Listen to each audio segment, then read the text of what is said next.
So, welcome back to All Around Autotech's DIY channel. 2012 Infiniti G37x. Doing the radiator on this thing. Okay, so first thing you want to do is the radiator cap off.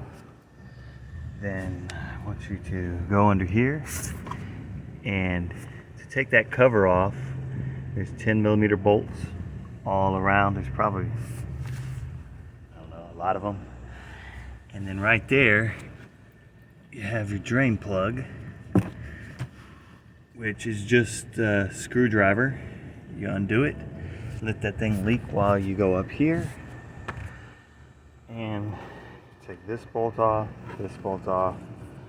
disconnect the hoses, pull that out. And this has the same thing, is some bolts in it.